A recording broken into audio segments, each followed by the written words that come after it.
Au Nigeria, l'usine de production d'engrais de Dangote, qui devait être opérationnelle en mai 2020, commencera sa production en 2021. D'une capacité de fabrication de 3 millions de tonnes d'engrais à base d'urée et d'ammoniac par an, l'usine a nécessité un investissement de 2 milliards de dollars.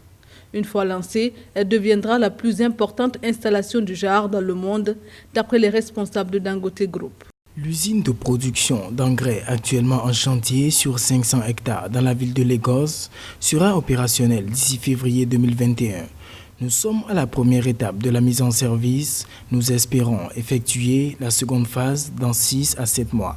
L'unité de production permettra au Nigeria de devenir autosuffisant en engrais et d'exporter également une partie de la production vers les autres pays de la région.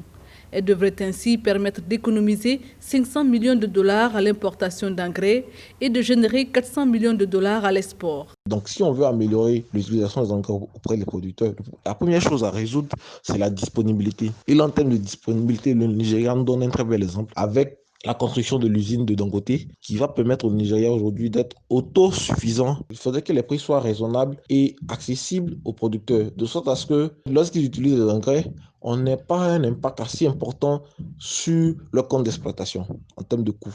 Et ensuite, le dernier élément, c'est le déploiement des approches de conseil agricole au niveau des producteurs. Arriver à démontrer aux producteurs que l'utilisation des engrais peut leur permettre d'accroître non seulement leur rendement, mais également d'accroître leurs bénéfices. Les niveaux de production actuels d'engrais au Nigeria sont de 1,6 million de tonnes. Environ 5 millions de tonnes d'engrais sont nécessaires par an au Nigeria au cours des 7 prochaines années, divisées en 3,5 millions de tonnes d'urée et 1,5 million de tonnes de NPK selon les estimations.